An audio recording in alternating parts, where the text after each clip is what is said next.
Hello, and welcome to Bridging the Gap for Leadership Bridge Consulting LLC. In this presentation, we will cover the different levels of the diffusion of innovation put forth by Rogers in his original 1962 book, Diffusion of Innovation, and the fifth edition from 2003. We'll talk about how it applies to different specific examples encountered in the literature and also do it from a Christ-centered mindset.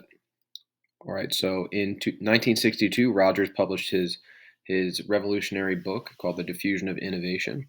In 2003, the fifth edition was put forward, which discussed the application of that concept to the internet. And what happened was, well, in the original book and in the updated book, there were five different categories, including innovators, early adopters, early majority, late majority, and finally the laggards. So we're going to talk about the different categories here and specific examples encountered in the literature and how to negotiate the different kind of people that are in each category. So first you have the innovators. So these are the people that are usually the first to come to adopt technology in the classroom. So in managing and leading these kinds of people within your organization here, you want to first identify and include a wide swath of ideas for you. So no idea is a bad idea. These are the people that are going to bring forward the ideas and be the first ones to apply it. So giving them an exceptional level of forgiveness and room for error is very important in the organization. Next up, the early adopters. So leveraging their curiosity. They're not the first ones to adopt something, but they are in the minority in terms of adopting a new technology. And these are your champions of the idea in the initiative. So any initiative that's being put forward for especially for technology in the classroom. Next up is the early majority. So encouraging this group to keep the faith and lead by example and implementation is going to help bring out the last two categories that we'll discuss later. So encouraging the heart is very important for these people. So in 2017, Kumar and Johnson conducted a study for University of Florida professional doctoral programs and found that the integration of technology was largely successful by encouraging a culture of early adoption and innovation in an e-mentoring program for the university's doctoral programs. So Christ welcomed his early newcomers, his disciples, right? They had a mutual respect for him and for the sharing of ideas. No idea was necessarily a bad idea. They were able to bounce their interpretations of different sermons off of him and figure out what's right, what's wrong, and kind of encouraging the heart and providing. He definitely provided a level of error for those individuals. So it's important that we do the same in how we treat the first three categories within the diffusion of innovation.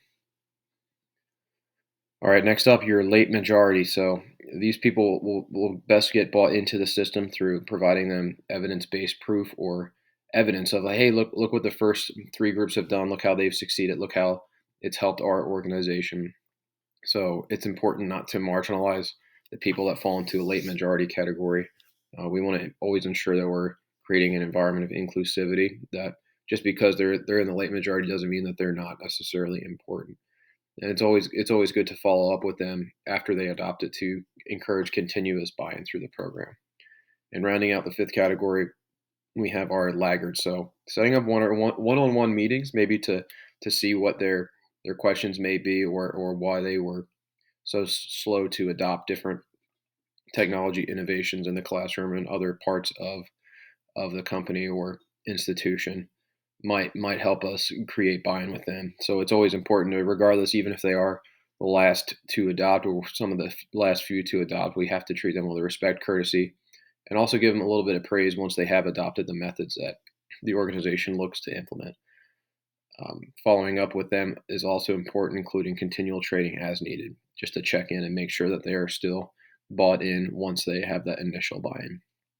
And Rosenberg and Ann in 2019 discussed an e-mentoring program where at first people were skeptical, especially the people on the mentor, not necessarily the mentee side of shifting to a virtual means of mentoring. And they did so by creating a handbook, training, and question and answer sessions to create buy-in that seemed to be successful. So relating this to how Christ treated others, he never gave up on maligned or disadvantaged groups. So back in early the early Roman period in Judea, he did not give up on those that were tax collectors or lepers or prostitutes or other people, and he loved everybody equally.